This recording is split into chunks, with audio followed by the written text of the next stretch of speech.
from here, from the dashboard of True Mobile, and then you click Data Hub, and then you click AI Retention X-ray, and then it takes you to this screen. So I might be going over things again, but this is the dashboard that has an overview, a quick summary of all the policies. So this is a quick summary of what's happening overall in your business within the next 30 days. If you change this, you can see like 60 days, 90 days, so on and so forth.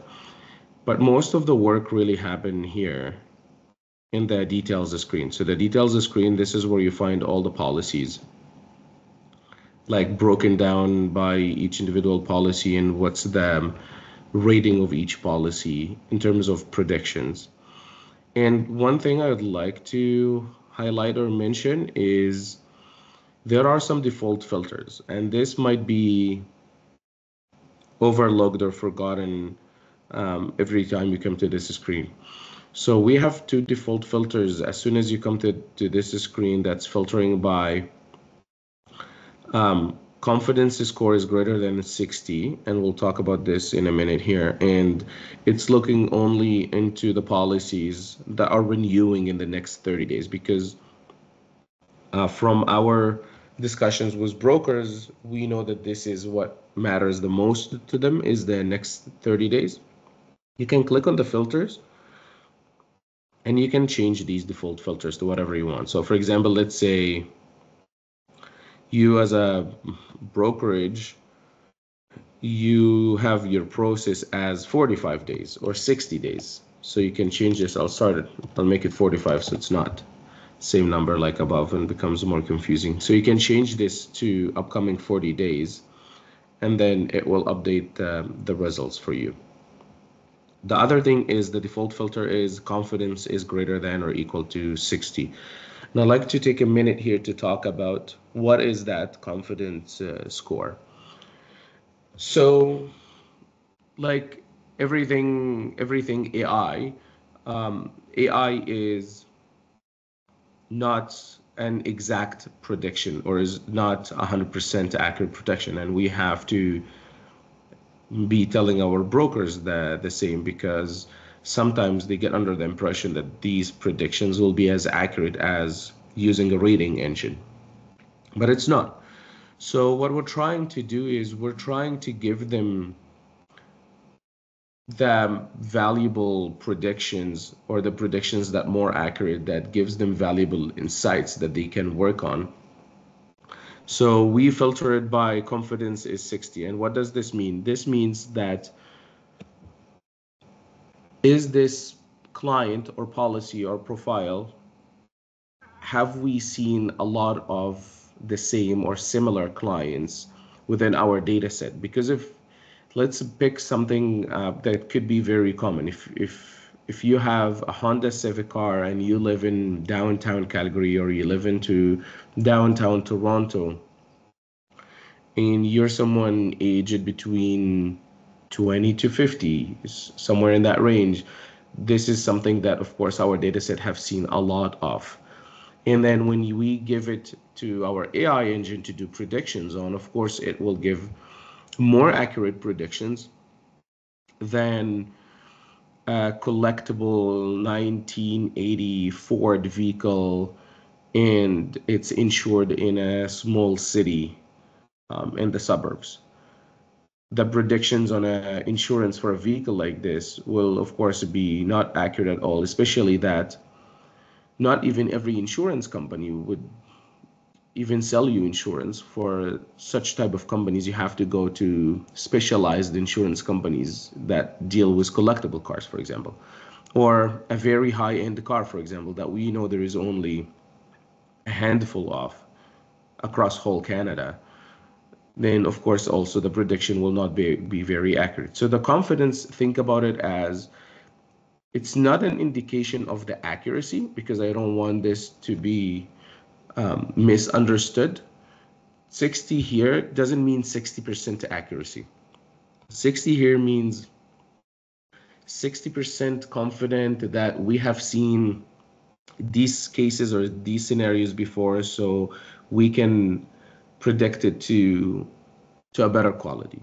Now, why it's defaulted to 60 is because when we did our research, we found that 60 is kind of the sweet spot, that it doesn't eliminate a lot of data, but at the same time, it gives you valuable insights or predictions. Again, we don't recommend touching these default filters a lot, but again, if you're as a brokerage finding that out of these reports, you're getting a lot of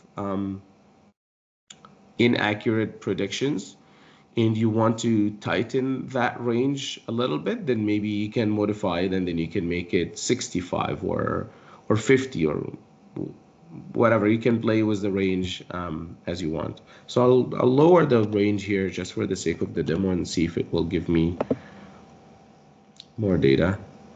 So it gave me more data, but the reason we don't see any color here, like the red, green, yellow, is because this system sees that no renewal in this record, right? So this means that we didn't get the renewal for this policy yet. Of course, because this is old data, you will not see the color. So let me try here on the other production one. Hopefully I find more data that I can use for the demo. Oh, great.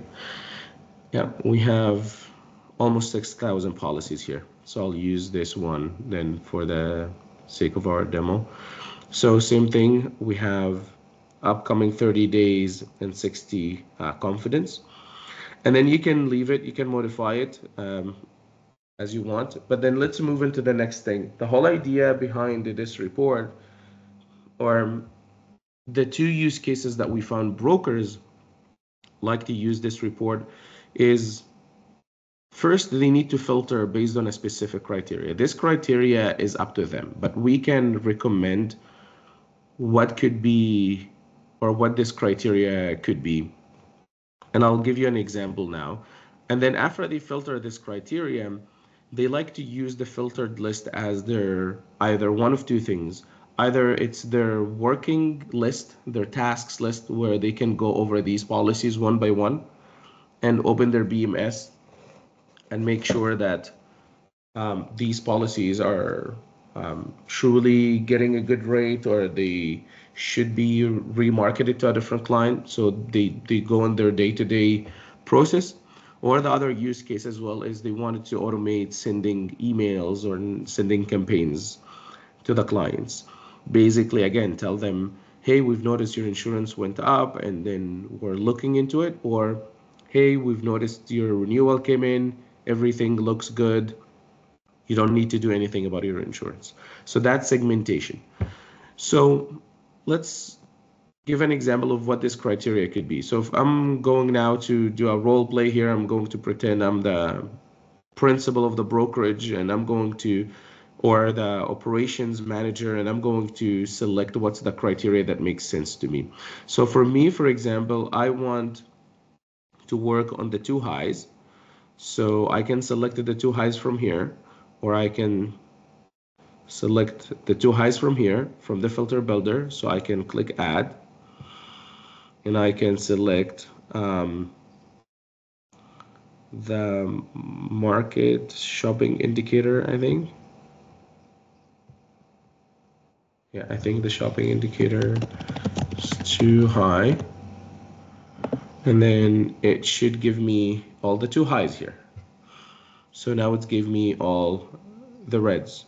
Now from all the reds, so I can see here down there under that I have 2,264 total policies in the two red. Okay, that's good. But now they are in the red by how much? So this is where the market indicator column comes in. So you will find a different mix between plus 12% all the way to even like 85%. Okay, that's good. But then why it's red? So this is the other question that we should ask ourselves. Is it red because it's purely increase in the premium, or is it red because maybe they made accidents or they got tickets, so the insurance premium increased on them? So if we scroll all the way to the end here, okay, we don't have them included by default, but if we open the column chooser, you will find few columns that has the change in the number of tickets. I'll try to find it. I think it's already included there. Are they? Sorry, maybe I didn't see them. Oh, there. Sorry. Thank you. Yes. So we have changed claims, changing conventions, and changed risks. This gives you the delta, the difference between last year's claims and next year's claims. So for example, here changed claims, and this number could be in the positive or the negative. So the negative means the number went down. So if your claims went down, that's a good sign. You shouldn't see your insurance increasing actually. But here, this is a good example where changed claims is one. That means they didn't have claims, current claims. They didn't have claims last year, but now they have claims in the new year, in the renewal that's coming in the download. So it looks like they made a claim during this year. Hence, their insurance increased on them. So makes sense. Here's another example of someone who has a claim this year as number one, but nothing has changed. So changed claims 0. That means they still have the claim, or the claim is still within the 5 years. So it got carried forward. Nothing has changed.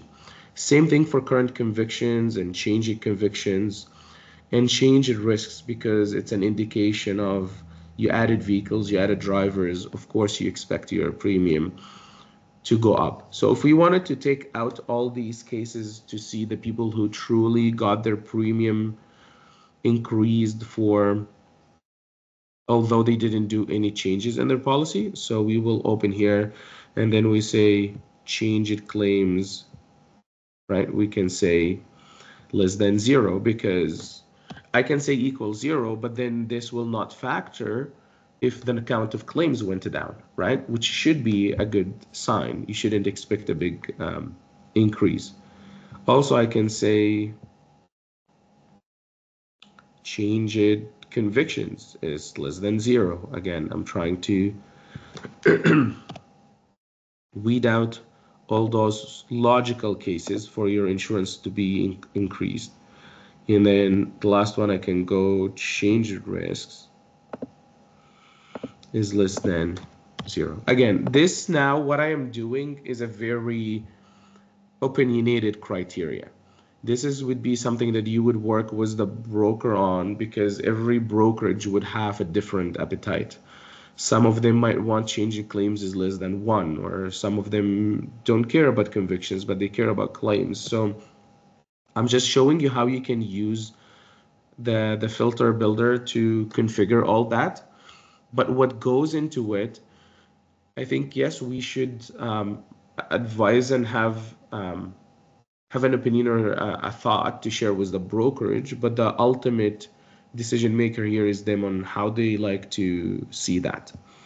And then you click OK, and then it will filter on this. I think because I made it very restrictive, I think it should be, sorry, it should be less than or equal, because now the fact that I chose less than, it eliminated all the zeros even, which will be a big portion of our data. There we go. So now all of a sudden I went from 2,200 or more than 2,200 to 625 items. And you can see how we can even see the value from now, because this tool helped me to be like laser focused. Instead of now I have to review 2,200 renewals, which would have been impossible for a brokerage, to now focus on only 600 renewals. And maybe there is even some criteria that they like to look into that even could cut this further down. An example of this could be, I wanted the ones, like if I sort by market indicator, maybe there's people who got increased by, or sorry, renewal change. There is people who has increased as small as 12%, but there is also, and this is dummy data, so you will find big numbers like these. But you might also find people that has the insurance increased on them in a very small number, for example, like 9% increase, or actually renewal change, I noticed there are some people in the negative. So that means their year-over-year premium went down. But yes, if they shop around, they still might find something cheaper. That's possible. You can find your premium going down, but too high means you're too high of a risk that if you went and shopped around, you'll find still at cheaper prices. But how likely would you go and shop around if your year-over-year premium went down? So that's again another segment that I can filter out. So I can open this and I can say my renewal change is within a certain range. So maybe I can say is between, and again, this is something the broker will decide on, but maybe they are interested in everyone who their renewal went up by 12%. Actually, I can make it between a range, or I can make it all the way up. I can say is greater than or equal 12%. And that way it will show me everyone that the renewal change is more than 12%. So after I do that, then I have my list here, and then I can use that list for either one of two things. Either I share it with my brokers, and then they can go in here one by one. And it could be the two things together, right? Like I will share this with my brokers to go one by one, process the renewals, but at the same time, I want to automate some emails that goes out to my clients to tell them, rest assured, we have someone looking into this for you. But before I jump into this, I would like to show you one thing. Now that we have put a lot of thinking and a lot of filtering here behind this, I don't want this to be lost. I don't want every time I come in, I have to do the same thing, especially that whoever is doing this filtering could be a manager or the principal of the brokerage, but the people coming visiting this could be the brokers who are doing their work every day. So first thing I strongly recommend is to save this. So when you click save list, it's going to save the criteria that we have set together here. So I can save it, and then maybe I can call it my monthly remarketing, for example, whatever name makes sense to you as a brokerage, or my monthly overpaying remarketing list. And then you click save, and then now it's saved it, and then it's set it here as my monthly overpaying remarketing. Of course, you can see some other examples of lists we saved previously. But the whole idea is when you come back again to this list, you open this drop down and you go straight to my monthly saved remarketing, or my too high, my too low. And then it will reset all the filters and everything for you. And then from here, as I said, you could export the data.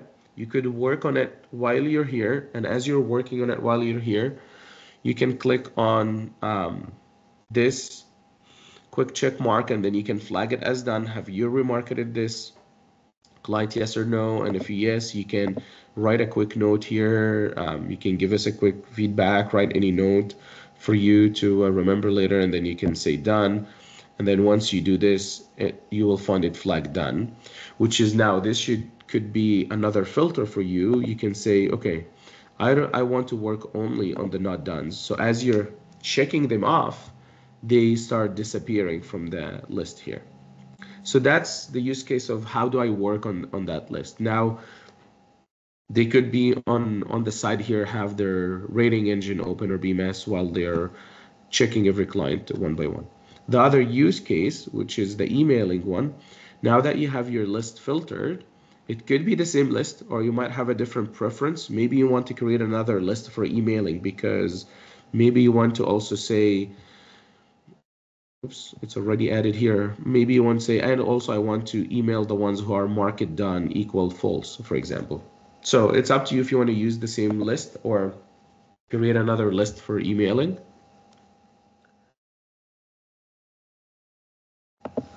Now for emailing, you would click here on this icon, which says send a message.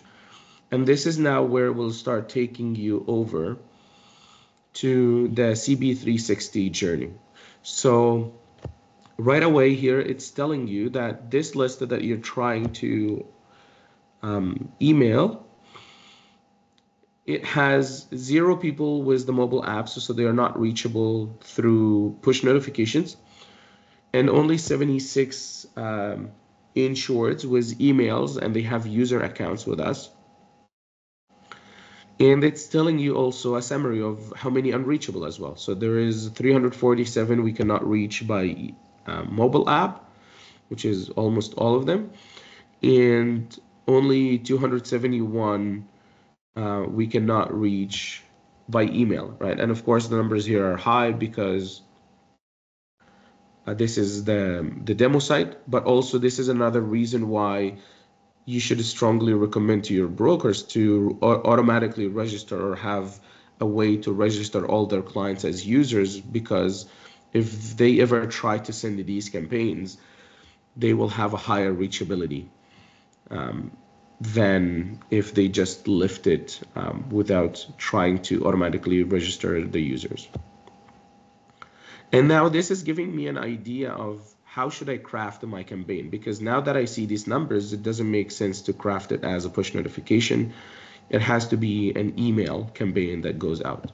So I'll click continue, and then it takes me into this wizard to set up the communication campaign. So the quick message is if you want to write something transactional or draft a message yourself, or a campaign if you have an email template already crafted in CB360 and you want to use this campaign, this email template, sorry. Again, here, these are the communication channels, so push notifications and or email. You can select both, but since we've seen we don't have anyone using the mobile app, so I'll just go email, and then I'll click next. And this is where you get to choose the content. And by the way, there will find a title for your campaign set up automatically for you here, but at any point in the journey, you can click on it and then you can modify it. So I can call this the show and tell on September 25th, for example, and that becomes the title of the campaign. Here you'll see all the templates that are associated with Retention X-Ray and True Mobile that you can select from, because not all the templates in CB360 you can select from here. Some templates in CB360 are related to another product. So these are the email templates that you can choose from or work with in True Mobile and in that use case specifically. So let's imagine, I don't know if we have actually a template already. Oh, there you go. So there is high renewal broker to reach out, or high renewal just right, or retention X-ray campaign too high. So these are like default templates that we have, but we also assume if the brokers wanted to craft their own templates or they had their own wordings, they can choose something else. But I'm choosing the retention X-ray campaign too high. And then you click next. So now it's going to use this template for sending. And then you can see here in the recipients list already shows the list that I created from retention X-ray. So by default here it said monthly overpaying remarketing, which is the list that I already selected.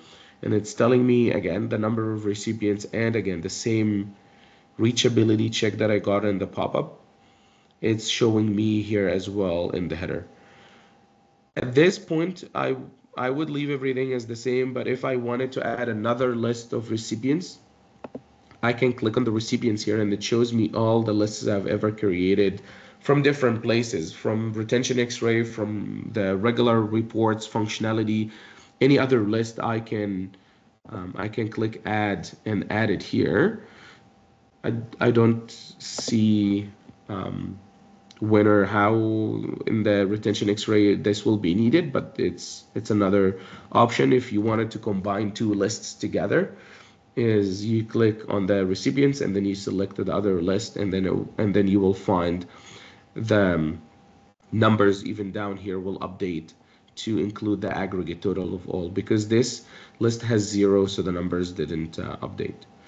Now when it comes to sending, the sending options, That's the last thing, is do you want to send the campaign as a one-time now, or do you want to have it scheduled?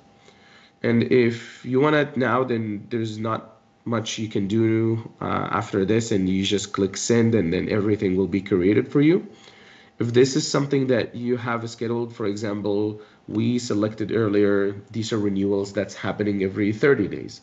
So maybe I want to do this campaign monthly, or I want this to send monthly. So I select the scheduled, and then you get to choose the repeat. How often do you want it to repeat? So do I want it daily, which is I think will be too much in this case, weekly, monthly, or annually. So I'll do monthly, and then on the monthly, it lets you choose when is the start date. Like maybe I want to start from beginning of October or end of September, and what time. When do I want this sending to happen? Maybe our marketing experts can say, well, our best timing for sending is 8 in the morning or 7 in the morning. And then how often do you want it to repeat? Because you can not even make it monthly, you can make it every other month if you have your renewals for 60 days. So if you have your filter here 60 days, you can say, I want it to repeat every 2 months. And now it's every other month, it's going to send once. And then this is the day of the month that you want the sending to happen on. So maybe you can say, I want it to happen on the 15th of every month or the 1st of every month.